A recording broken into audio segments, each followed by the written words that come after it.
Anyways, to continue our conversation though, but doing microdose protocol and things like that really does help with anxiety. It also helps with emotional unburdening. It helps with all the things that we were just talking about, because it increases neuroplasticity. And normally one part of your brain and the other part of your brain, they don't really interact with each other. They kind of like are separate little beings.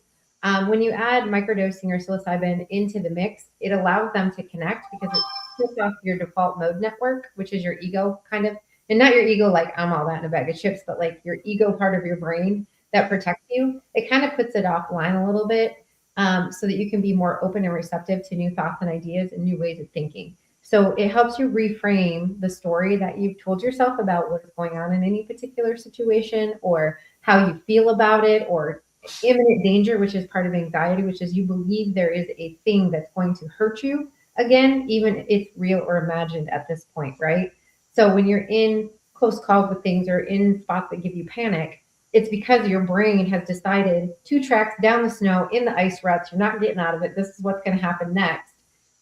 With microdose, it actually basically is like a blizzard on the mountain, and you can ski wherever you want, and you can reframe the story you told yourself about what's causing panic or anxiety or any of those things. So it's really, really cool how it does that. And it also increases longevity, helps with some dementia, Alzheimer's, and things like that. So because it rewires your neural network, it increases the health and the longevity of your brain as well. While you're at it, helping work through traumatic events, PTSD, depression, all that stuff. So it's really, really cool stuff. And which is why I'm out here educating everybody about it, because I love it and it speaks to me, and it's my favorite thing on the planet. It's so effective for helping people get through and reformat what their brain is telling them, because your brain's a big fat liar, right? It only knows the story the way that you perceive it through filters that were put into you from the time you were a child. So it only can perceive the world via the filter that you've formed throughout your life, specifically starting in childhood going forward and when things happen. So then all of a sudden that's your filter, and that's how you see the world, and that's how you filter the world. So you have a hard time reformatting that story, and it's always a lie because it's always through a filter that isn't true. So that's what's so weird and I guess semi-entertaining about it to me. And entertaining not in like a haha way, but more of a like interesting, fascinating way. Hi, Bern. How are you? I'm good. Thank you. I appreciate you having me. Thank you. Hello, everyone. Hi. We're just here because we're getting close to the holidays. I don't really have a topic to talk about today. I'm more just talking to people about like what they have going on and how microdosing and or macrodosing could help them with their particular thing. We were just talking about anxiety and like PTSD, things like that. Is there anything you're experiencing that you wanted to talk about, Bern? Yeah, thank you for just a brief update and welcome. For me, I was diagnosed with CPTSD stemming from childhood about 7 years ago. I've not done any kind of drugs per se. I use meditation, lots of mindfulness, but I think I've gotten to the point where I need something else. I notice the hyperreactivity is still an issue for me, and so just looking for more inner peace, being able to be more resilient in my relationships, that sort of thing. Yeah, perfect. It's all going together, you guys. Look at this. Isn't it crazy? So, as I was just explaining, the key thing with microdosing is that you have to be willing to do the work. And it seems like you're already doing some of the things that are recommended: journaling, meditation, being real with your feelings, being able to oh, she left, be able to sit in your feelings, things like that. So, back to what we were just talking about is that if you're willing to lean in and do those kind of things, you'll get really great results. If you're one of those people that like thinks it's a magic button, it doesn't. It's not that. And so back to the neuroplasticity. Oh, here she comes back. There she is. Okay, there you go, Oh, Bird. sorry about that. I'm not familiar with this platform. I was trying to make it bigger, and somehow I hit something and Good. I got disconnected. Anyway, I don't want to be disruptive, so I'll just listen. Disruptive. We're just chatting here. So What I was talking about is if you're willing to lean and do the work, which you're already doing some of that meditation, journaling, things like that. If you're willing to do these kind of things, go sit with your emotion, be okay with sitting in your emotion and being very real about them. It is a super effective method for helping manage these kinds of things. It increases neuroplasticity. I've said this like 8 times. It increases neuroplasticity and it allows your brain to rewire the story it tells itself. And so when you have PTSD, chances are really good, whatever caused that, it's not happening again, right? It was usually a one and done thing, unless you're in war, in which case it's a period of time that's a one and done thing, but then it's done, right? But you still get the same fear, flight or flight response, which is what PTSD is, right? It's like, oh, shoot, the thing that happened is going to happen again. Here's all the signs. I'm going to freak out, go into fight or flight, and go on level 9. And so you have to reformat that story that lets your body know to downregulate and understand that that's not happening again. And it's really hard to do that if your brain is in this plastic mode where it believes the story it's told itself. It's in the ruts. It's just like, I can't get out of this. I don't understand how it could be different, because it's not conscious. It's subconscious. If it was conscious, you'd just be like, hey, brain, calm down. Everything's fine, right? And then we'd all move on with our lives. Unfortunately, a little brain has a little subconscious buddy who doesn't listen to reason and is here to protect and save you, which is why this stuff happens. It's trying to keep you safe. And so when we can go talk to that subconscious portion of your brain and go, hey, buddy, I know you're here trying to protect, but those things aren't happening anymore. So the story is different. And so we don't need to freak out when these things happen. You're just picking up on patterns that are no longer true. And then we can work through what is the new pattern and what is the new truth. And then you can kind of let that stuff go, reduce your anxiety, reduce the panic, reduce the level 9 nervous system, and end up in a really peaceful, centered place.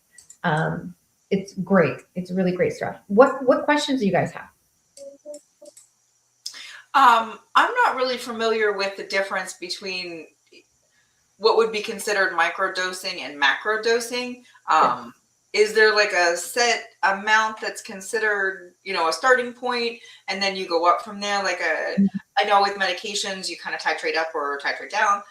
So I didn't know if there was something similar to that when it comes to the actual dosing. Is there like a schedule that would be followed? Yeah, there's definitely a schedule that gets followed. There's several protocols, and we could walk through them all, but it's basically 1 day on, 2 days off, or 2 days on, 1 day off, or some people do 5 days on and 2 days off. The reason you do that is because you do build up a little bit of a tolerance to it, and it so keeps you from having that tolerance. And also it has an extended life. So it's not like it goes away if you don't take it for a day or two. It kind of tapers off, right? A microdose is a sub-perceptual dose, which means you're not seeing dragons in the refrigerator, right? Nothing's moving around. You're not seeing stuff. It's 0.1 to I would say 0.4, 0.5 milligrams, which is less than a gram, right? It's 1/10 of a gram or 1/2 of a gram or less. And it doesn't mess you up. You can drive, you can work, you can function properly. Most people take it at night before they go to bed also. So you go to sleep, it doesn't sting while you're sleeping. You wake up in the morning and carry on with your day. There is a midi dose, which some people do, which is somewhere around 1 gram to 1.5 grams, which puts you in a perceptual dose, but not all the way in what's called the journey space. So you're still cognizant and you can work through some stuff with a practitioner or a guide, right? But you're not like all the way in like you would be on a journey dose. A journey dose is 2 to 3 grams or more, depending on your practitioner. Some people fight it because you can fight it, and they will need a little bit higher dose when they do a journey dose because their brain fights it because they don't want to go deal with this stuff. And it takes a little bit more to get them into that journey space. So there's varying doses. On the midi dose and the macro dose, you don't do that a couple days on, a couple days off because you'd be whacked out of your brain, right? You do that like maybe once a month, maybe once every couple months as you work through bigger things in combination with microdose typically. Does that answer your question? Yes. Yes. Cool. Is it forever then, or is it just until you work through issues and then you can like get off of it in a couple years, or is it like once you start doing it, you stay with it forever? Or? Yes, the answer is yes to all of that. It's a personal choice and how you feel.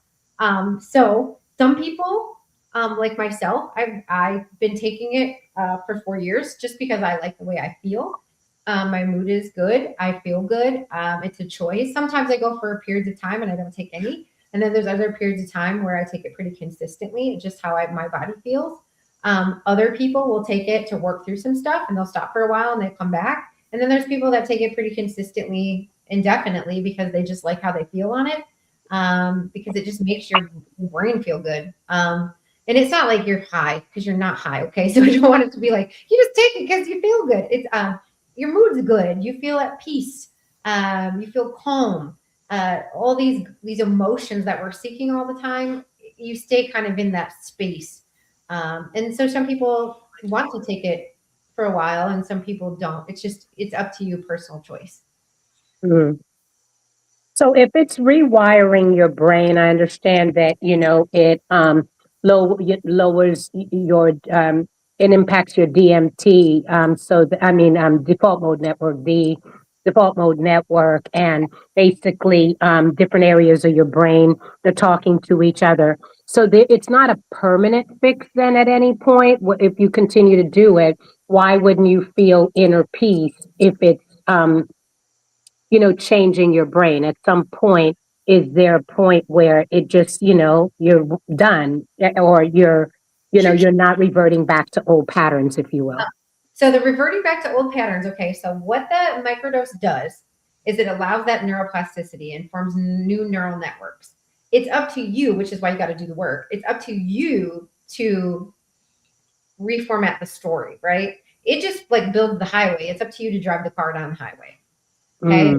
And so it's much like everything. It's like if you repeat it enough times, it becomes permanent, like any habit, anything, right? So if you go to the gym and you lift weights one day, you're not going to have a ripped body. But if you go to the gym consistently and not every day, you're going to end up with muscles, right? It's kind of the same idea, is that the highway's there. You just have to keep driving down it for a period of time for it to become a thing. So if you are a person who works out all the time, right? And then you stop working out, your body has muscle memory and you can just pick up a weight again later and get in shape faster than somebody who never worked out. Same idea, except it's in your brain. Does that help? Yes, that helps. So when you say, obviously, you're not lifting weights, so that means if a situation arises, how I respond to it and what I think about it? Yep. And which is why journaling and meditation and things are important. So if you are in that space where you have new highways, and you aren't just driving a muscle memory and going to the gym like you do every morning because you're really meant to go to the post office. You have to consciously think, I'm going to the post office for a little while until you reprogram your brain that that's what we do now. Yeah. Learn to work through it while you're microdosing, so that way when you're not on it's easier to focus and work through that same issue.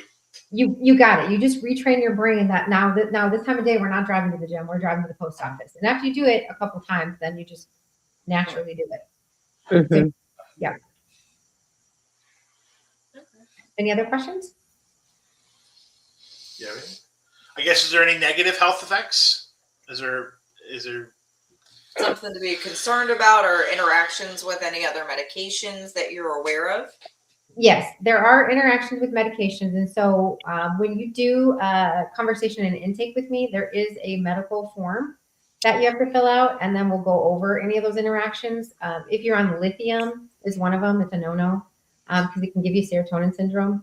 So you don't do that. And also if you're bipolar, you shouldn't do microdosing or psilocybin of any fashion because it could put you into a psychotic state, they say. There's a couple other indications of antidepressants. On microdose isn't as big of a deal, but on a macrodose it for sure is. So you have to be very aware of that. Some ADHD medications, stuff like that. But there is, as far as I know, and I'm not a medical professional, I'm going to put that out there, but as far as I know, there are no negative effects that are known. It doesn't really interact with a lot of stuff, with the exception of lithium and bipolar are big contradictions. But outside of that, there really aren't a lot of things that it has a problem with because it's natural, it's not chemically synthesized. It does sit on the serotonin receptors in your brain. But again, if you're not in like an extensive amount of antidepressants and stuff like that, it's pretty safe stuff. Mm-hmm. Anything else? Any other? I asked the question when I signed up for the meeting. How often is it that you take your first, dose and don't feel anything? What was your experience? Did you feel a shift immediately, or did it take some time? You don't feel anything, period. What you do notice is that your mood is more steady, that Mhm. your anxiety lowers. You notice that stuff. You don't actually feel like you don't take it and then feel something. That's not how it works. It builds up over time. And so you'll notice after a week or two that your mood will shift, your anxiety will lower, all these things, but it is in conjunction with that work I'm talking about, in addition to being consistent with your dosing schedule. So you won't wake up one day like SSRIs and be like, Yahtzee, I'm healed. It just doesn't work like that. It's just, gradual over time. But you will wake up one day after a couple weeks and be like, I just feel better. I just feel good. I just feel calm and at peace. I just feel like in my body.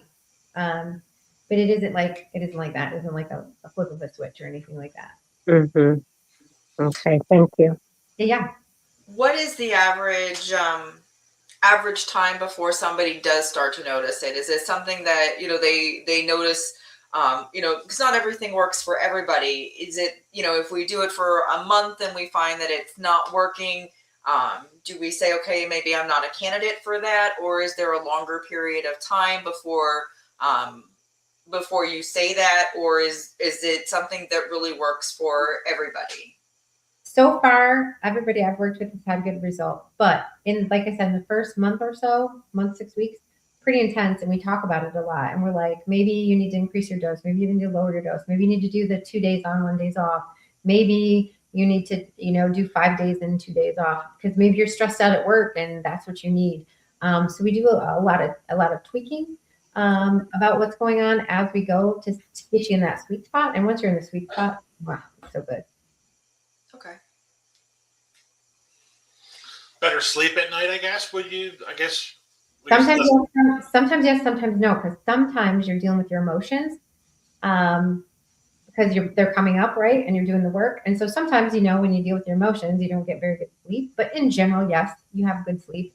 It doesn't disturb it unless you're really working through some things, which would happen anyway, where you get a little sleepless. But in general, yeah, you sleep pretty solidly. Okay. Have good dreams too. The dreams are fun. Mhm. No, you don't see wackadoo shit. I don't mean it that way, but they're very good dreams, and I generally remember my dreams more so than when I'm not microdosing, and they're really like vividly colored and things like that, which makes it fun for me. I'm just like, I was wearing a red dress and running through a field of sunflowers, and they're the brightest yellow I've ever seen, and oh, I was so happy, stuff like that. That's a no. Is What dreaming dosage did you start at? Oh, I'm so sorry. Go Go ahead. ahead. Okay, Burn I was first, Rachel second. Go. I was curious to know what dosage you started at, and did you tweak to a higher dose? Yeah, I started out at 0.1 of a gram, so 100 milligrams. I generally go between 250 and 500 milligrams personally, depending on what I'm working on or working through. That's my sweet spot, but I also have ADHD pretty bad. So it helps with that as well for me. So I get a two punch. I get to work on my stuff, and also I get better sleep. So my ADHD isn't as impactful as it is when I don't sleep. If I don't sleep, my ADHD is awful. So twofold. I utilize it for that. I also take some other supplements for my ADHD. So I take some omega-3s. I take L-tyrosine, which is a serotonin rebuilder. I take magnesium at night. So I have a stack of stuff that I kind of take with my microdose. But yeah, that's generally about where I'm at. So that's how I utilize it. And I don't, like, again, even at half a gram, I don't get perceptual anything going on. It's not like I don't get high off it or anything. I just, I just sleep well, soundly, comfortably, without, waking up 10,000 times with my little brain going about everything that's ever happened in my life and what I should have done. Yeah. And my grocery list, and also that there's socks on the bedroom floor, the normal stuff for eating. You know, right? You know, there is no executive function. Everything's an emergency. Right. ADHD is it's rough to explain to somebody who doesn't have it. Uh-huh. what it's like. Yeah. Yeah, you're just like, oh, there's socks on the living room floor and I'm going to die now because it's the biggest emergency in life. And the house is on fire, but I'll get to that next. Right. Maybe, unless I forget and go clean the kitchen cupboard. I don't know. Does it help with ADHD? This stack that I have, yeah. So anybody I work with that has But the ADHD, microdosing doesn't. the microdosing does because you get better sleep and it calms your brain a bit and all the things like that. There's also other things that you can use in conjunction with it that help it work better. Okay. Is dreaming normal when you have it, when you take it? I don't dream, so I don't know what that's like. You have dreams. If you didn't, you'd be cuckoo. You just don't remember them. Everybody has to go into REM sleep because if you don't, you'll go crazy. So you just don't remember your dreams, and it's probably if you have ADHD because your sleep wake cycle is weird. So you sleep and wake and sleep and wake and sleep and wake. Does that happen for you? Yeah, I'm up 5, 7, 8 times a night. Like every 2 hours, I'm awake. So you're in that space where you're getting into REM and maybe having some dreams, and then when you come out of REM, instead of sleeping again, you wake up, which is probably why you don't remember your dreams because your sleep wake cycle is weird. Okay. Yeah, it happens. Bern, did you want to ask a question too? No, I'm just listening. Thanks. Does taking this affect that sleep cycle? Is that what you mean when you say you get better sleep? You have a longer, Yeah, sleep longer through that cycling. Okay. Yep, it definitely helps with that. Definitely. But especially if you layer in some magnesium with it at night, it really helps you sleep better. Okay. I take that. It helps a little bit. I have noticed. I take a couple of different things. I'm big on multivitamins and different vitamins for things. I know a lot of people don't get enough nutrients in their body, and so I take like zinc or selenium. I take a couple of different things to try and provide my body the nutrients that it needs. Do you notice any?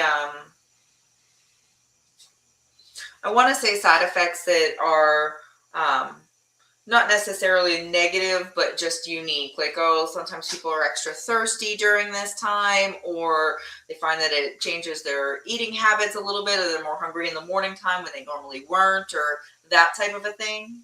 It's more dealing with the emotion that that's gonna come up. There's a reason you have anxiety. There's a reason you have PTSD. There's a reason, right? That's emotional things going on in your body. You hold that trauma in your body. And as you work through it, the emotions come out. And that's really the biggest side effect is sometimes people, it's not like you get swamped by your emotions, but you definitely have them come up. And you'll have emotional days where you'll just cry for no reason. Not necessarily like you can't control it, but you'll just be emotional and you'll just cry. Because it needs to come out. It needs a release in your body. And so as you work through this stuff, you may notice a little bit of more emotionalness with your body and yourself. Especially us ladies, if you're in the menopause era, menopause already throws you through a freaking loop and you got hot flashes and all this other weird shit going on. And then you're dealing with a little bit of emotional stuff. So sometimes you can get a little bit more emotional, not angry per se, but just a little more emotional as the stuff comes up and you deal with it. But when we have skill sets that I teach you on how to like treat emotions because they're very fleeting. They only last a couple minutes. It's the story you tell yourself about the emotion that really like kicks your ass. So I teach you some skills that just like you just observe it and you let it be and you experience it and then it passes in a couple minutes without telling a story, making it bigger, making it smaller or any judgment about it. You just let it happen. And then when it happens, you can then write about it or talk about it or whatever makes you feel good. And then you stop assigning all this value to an emotion like, oh, I shouldn't be crying. That's stupid. What am I crying about? Because I dropped a pitcher on the floor or whatever it is you did. We tell our stories, right? Instead, you're just like, oh, I'm crying. Okay, I'm going to cry right now. And then you get it out. And then you're like, okay, that's done. What happened that made me get there? And then you stop being in this like really whacked out emotional state as much because you retrain yourself to treat emotions as like anything, like a sneeze. You know, when you sneeze, you don't tell yourself the whole story. Like, oh God, I should chop down all the trees because the pollen and it's my fault because I planted the tree 12 years ago. And oh my God. And I can't believe I did that. And that's what we do with our emotions, but we don't do it with something perfectly natural like a sneeze, right? You just sneeze, get it over with, blow your nose and move on. And that's emotions as well. They come up for a reason, and you should be aware of them, but we don't have to treat them like it's like the end of the world. And we've been taught to do that. It's really not. It's just the thing that happened. Yeah. Does that answer your question? Yes. Cool. Anything else? Else? That I can think of right now. Fern, do you have any more? Is there anything that you would, I guess, what made you decide this was your passion? What really got you to get into this being your passion? Cool. All right. This is a good story. I experienced a very, very traumatic childhood. A very traumatic childhood. Lots of bad things happened to me. In my adulthood, lots more bad things happened to me. I had a very close person who died, a whole bunch of stuff. I ended up 3-4 years ago in a very dissociated state. I did not experience emotions. I didn't cry. I didn't get mad. I didn't anything. I just was very dissociated. I was also 100 pounds overweight, and very much in a workaholic state because I stayed busy, and that's how I proved my worth to the world. And then 4 years ago, I went to a women's retreat because I was like, if this is what life is about, I don't want to do it anymore. And I wasn't going to hurt myself. But on the same note, I was like, I'm unfulfilled. I feel empty. This sucks. And if all I do every day is get up and make money and then go to bed, and this is what my life is, no husband, no kids, no close relationships really to speak of, some friends, but not really close to them. I was like, this sucks and I don't want to do it. So I went to this women's retreat being like, whatever happens here happens. I don't care because it can't be worse than what's going on now. And I ended up doing a psilocybin journey, 2-day retreat. I did it 2 days in a row, broke the damn free, bawled my face off for, I don't even know how many hours, 6-7 hours. I don't even know. I've never cried so hard in my life. Opened up that dissociative state. And then I started to be able to work on myself, observe myself, love myself, because I thought I was not lovable as a human. Like nobody could love me because of all the trauma I had been through. And broke the damn free. And since then, I've done about 30 journeys myself, and microdosing since then. And now I'm 100 pounds lighter. I have a very full life. I have all these really important, amazing people around me, a support system. I don't hate myself anymore. I don't abuse my body anymore. And I just feel like a happy, whole person. And I thought to myself, if I could have this experience, and I was guided by people that didn't do all this integration and coaching and stuff, then imagine what I can do for other people to help them experience that same wholeness and that same authenticity that I now get to experience. And so I just decided I'm going to do that and bring it to the world. Sounds good. Thank you. Yeah, super important to me. Like, Yeah. Thank you for sharing. You said you did 30, is it journeys? Yeah. Can I ask you why so many? Yes, I had a lot of trauma to work through. I actually just did one Saturday night because I ended up breaking up with my boyfriend and I wasn't dealing with it well. I was in shutdown mode again. And I was like, okay, we're not going to do this. I'm not going to shut down. I'm not going to not deal with this. I'm going to go figure it out. Why am I shutting down? And so I did one Saturday night and went and dealt with my feelings and met them and figured out what was going on and, you know, all the things. So anytime I'm up against something where I go back to that dissociative state or repeat old patterns or whatever, or I get stuck, that's where I turn. Rather than being self-destructive or internalizing my feelings and squashing them down. It's been over the course of 4 years, so it's not like I'm doing like 1,000 or anything, but it seems like a big number. But it's been really, and I did a whole bunch the first year and then fewer over the next couple of years. Not to say I'm like throwing them at the wall like this, but I had a lot of things I really needed to work on so I could figure out how to love myself. It was, Thank you. Yeah, of course. And I'm not suggesting anybody else needs to do that many. It's just, me, when I'm me, I go ADHD, I go hog wild. I'm like, it fixed one thing, it'll fix everything. Let's go. So it's not just me, it's the ADHD. Go ahead, Mary. So do you think then, is it conceivable that someone could heal strictly on microdosing and never venture into the macrodosing space. Yes, absolutely. As long as you're willing to do the work, you can do it any which way you want to, whatever feels right to you. And there's never any pressure to do anything that doesn't feel like it's got to be a full body fuck yes, or don't do it. That's just my rule. Is if you feel your heart and it doesn't feel like a full body fuck yes, don't. And it will call to you. And if it's what you're meant to do, you'll do it. And if it's not, you won't. And so, yes, you can heal in any space you want to heal in. It's just some of these modalities make it a little easier on you and a little easier to get there. A little more. Okay, thank you. Express lane. God? The express lane. Yeah. Yeah. Like a journey is like 10 years of therapy in like 10 hours. It's pretty intense, but it's 10 years of therapy in 10 hours. So you can knock some shit out there. You do it on your own? Do I? Yes, I do sometimes. I don't typically. Okay, I'm gonna back up the bus. Have I done it on my own? Yes. Do I typically do it on my own? No, I don't prefer that. I actually prefer to have somebody there with me, so I'm not stuck in my own thought pattern. So a guide is helpful because they can help you. They don't tell you what to do. Like no guides should tell you what to do. They shouldn't be like, "Burn, look, dude, that's just ludicrous, right?" That's not my job. My job is to help you self-reflect so that you can look at yourself and what you're saying and then ask yourself if that's actually true or untrue, and then reformulate your thoughts. And a good qualified guide will help you do that. So they keep your boat in the river steadily, but they don't tell you how to drive it because that's just, it's not up to them. It's up to you.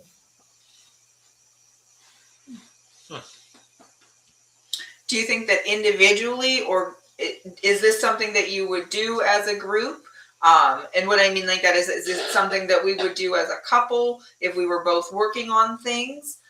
Or let's, our relationship, if we were working on that, would that be something that we would do together? Or is that more an individual type activity? Yes, both. Okay. Depends. Especially with couples, as long as you guys are in a good enough space that you won't be mean to each other while you're doing it. So it depends on where you're at in your relationship. So if you're working on stuff and you just want to be closer and work on your love story and all the things and work through some stuff and whatever, and it could be even a little minor conflict, that's cool. If you're on the verge of divorce and you're trying to murder each other, that's a terrible idea. Because what will happen is you'll get in medicine and you'll just like go at each other, which is not a good space to be in. It's not good for anybody.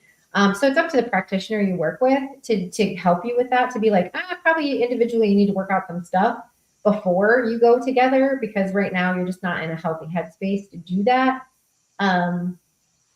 So not yet, but if you're in a good space and you just kind of want to work through some stuff or come closer or any of those things, you absolutely can. And I've done journeys with groups of 8 and me, and I've done journeys myself. So it just varies. We have sometimes groups of people want to do it together because they just feel safer and more comfortable that way, versus being by themselves because they get a little nervous and a little scared about that. So it's really up to you. And it's also up to the practitioner, because the practitioner needs to talk to the people and make sure that that's going to be okay, even in a group dynamic, not in a relationship, right? People that are just together, you have to touch base and like feel if that feels appropriate, because you don't want somebody, it's about set and setting. You don't want somebody that's, super negative or in a bad space to impact the others in a negative way. So you just want to like make sure that you have a trusted practitioner that can make that judgment call with you, so that it's not harmful. Okay. Do you find that individual seems to be more effective than in a group, or is it about the same as long as the group is appropriate? So the individual is more one-on-one attention. So you get more attention to work through specifically your stuff. And what happens sometimes in group is that the people worry about taking away from each other and they don't ask for help because they get worried about that. Like, oh, wait, you have 4 other people. I don't want to take away from their experience. And so you have to have an accord. You have to have a conversation. You have to be real about it, and make sure there's enough support there for everybody that's there. It works as effectively either way, but one-on-one is 100% support with you doing your thing only. Groups is spread out, and everybody has their stuff going on. So it's a judgment call. Either one is very effective, though. I mean, my best breakthrough was in a group, and I just sat on a couch and snot bubbled for hours, and whatever. And I got, I obviously got attention and I got help, but like, I mean, while you're dealing with yourself, the practitioner could move on to that next person to make that group still effective. Okay. Yeah. So it's very impactful either way. But to me, one-on-one, you just get more attention and you get more like focused. So it's good. It's good either way. What else? Just not. I think I heard you say you microdose at night. I thought the recommended time is generally morning. Some people do recommend that. I personally prefer to do it at night. That's my preference. It makes me sleepy, just to be fair, and I don't want to be sleepy during the day. So Okay.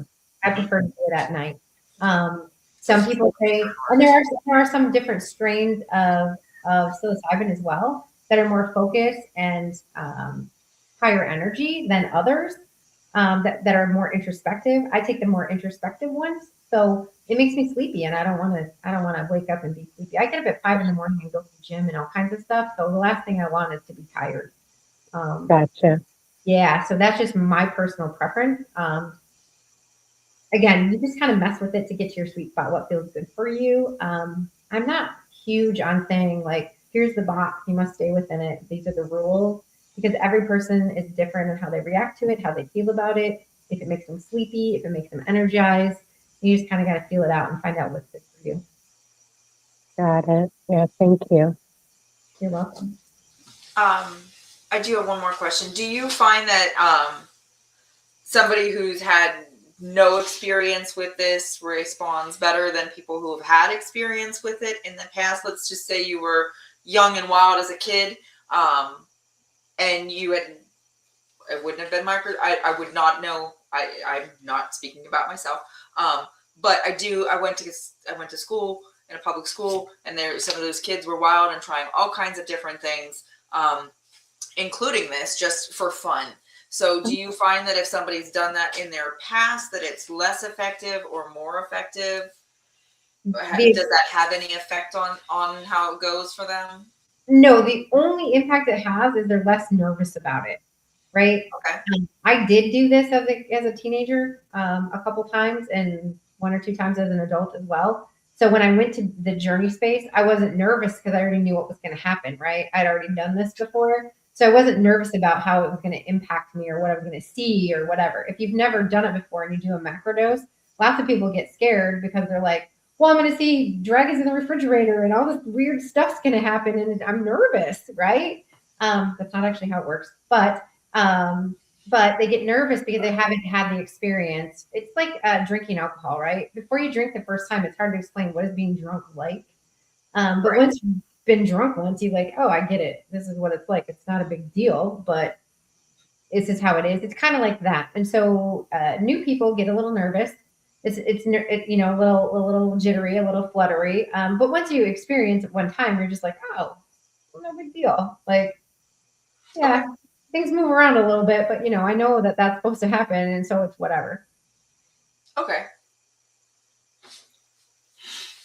And the more you do it, the easier it is to drop in, which is what they call it when you go in. Because your nervousness, your adrenaline delays that a little bit. But I have tricks in my bag for that. Keep them distracted. You just talk a lot, and then you don't pay attention. If you're paying attention and focused on it, your adrenaline gets going, and then it takes a little bit longer to kick in. But other than that, there's really nothing. And even an experienced person like myself, Saturday, I didn't really want to deal with my shit.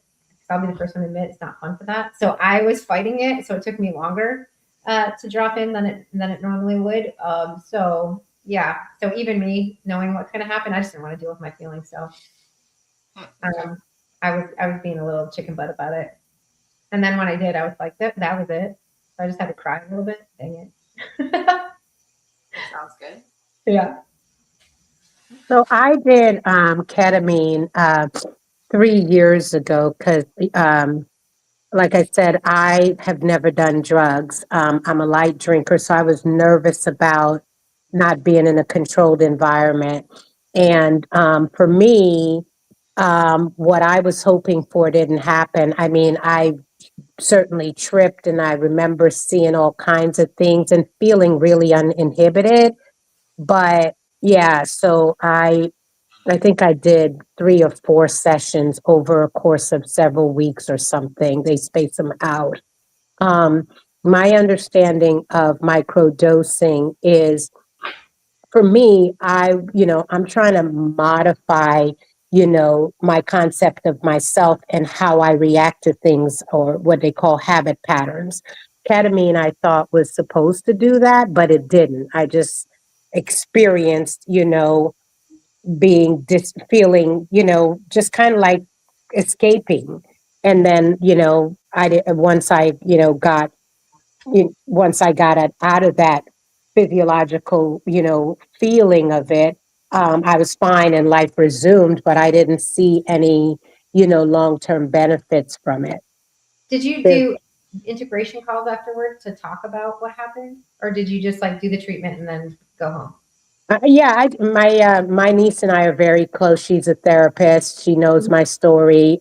She's only 12 years younger than me, so we're really close.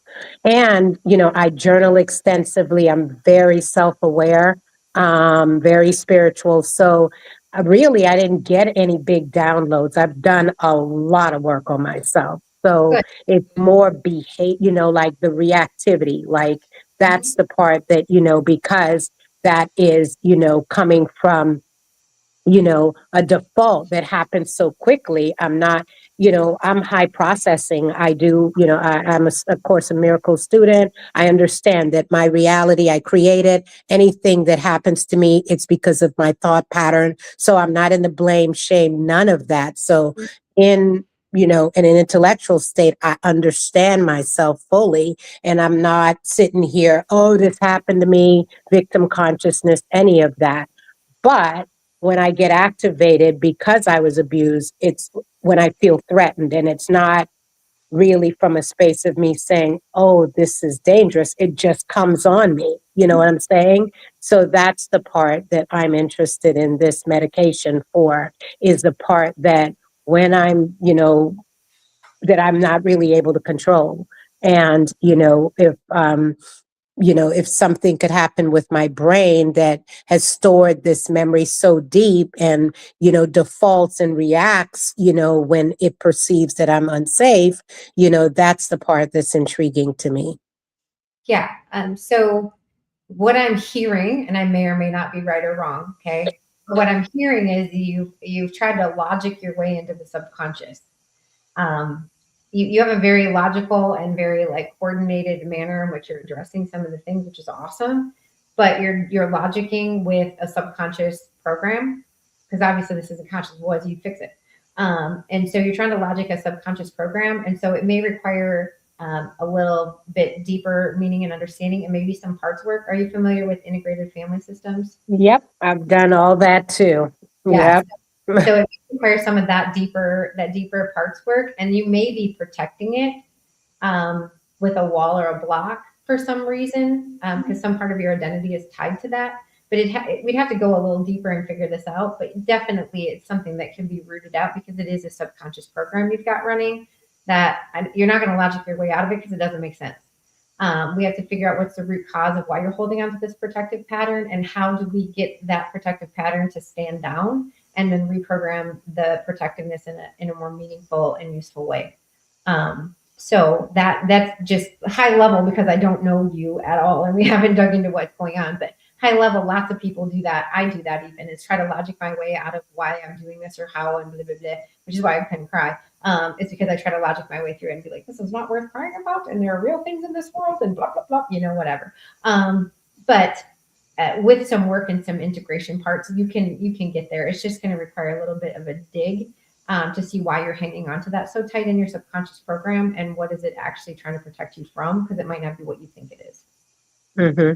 Is that conceivable with micro, or is it more of a macro, journey? It'd be both, but definitely you could do it either way, as long as you're willing to do the work burn. Like, I have no doubt in my mind you will go dig this out with a little spoon and make it happen. So either way with you could do that, unless you have a really serious block and you may need to go in a little harder. but we would determine that as we went. But you should be able to get. Okay, thank you. You're welcome. You're welcome. Is this something that would integrate with the therapies that I'm currently going through? So is this something that I would discuss with my talk therapist and let them know, hey, this is what I'm doing? Is that something where I would get them involved in one of our sessions? Do you speak with them, or am I the go-between in between, or how would that work with currently ongoing therapies that we have? So typically I don't talk to them, but I can. It's not like I can't.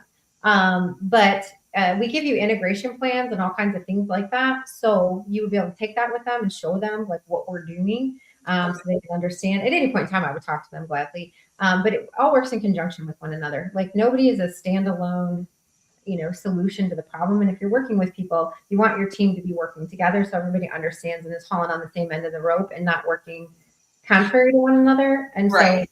so more transparency is better. And then also that your team is all working together to get you where you want to go. And that everybody's aware of what everybody else is doing to some extent. Like they don't have to report to me, like, whatever, but they should know, they should be informed of the work you're doing on this side. Okay. For sure. Anything else, guys? No, thank you. I think so. I don't know. Is there anything else that we haven't asked that people normally ask? Well, people normally ask all kinds of crazy stuff. The biggest one they usually ask is it going to give them gastrointestinal upset and are they going to puke all over the place? And I'm like, yeah, no, it's not ayahuasca, it's mushrooms. Some people do throw up, but not from microdosing. In journey space, sometimes you have to purge, but that's the question I get a lot of people are, and then they're like, also, am I going to say or do things that I don't remember saying or doing? And I'm like, no, you're in complete control of yourself the entire time. You're not like whacked out of your head. You know what you're doing and you know where you're at. So those are the two big questions I get, excuse me, from people all the time. Is just like they think they're going to say things, tell secrets they don't want to tell, or they have no control of themselves, and none of that's true. That's not how it works. Okay. If you took like 10 grams or something, maybe you'd get in that space, but I don't even know if you'd be able to talk if you took 10 grams. You're so inward that you're just kind of like laying there and hanging out. So I'm not even sure in that case you'd say some things, but it's very unlikely. But those are the ones everybody always asks is like, am I going to take my clothes off and run through the streets? And I'm like, no, absolutely not. Darn it. Yeah, no fun and games here. It's all serious business. All right, guys. I think that's all I have. All right. I don't think I have any other questions at this time. Awesome, guys. Vern, do you want to have any further conversation with me outside of this? So yeah, did I miss in the beginning where you talked about, your services? So are you an integration coach? And, did you talk about that? Just a second. We're streaming live right now, so I'm going to end that. So hang tight for 1 second. Hopefully it doesn't kick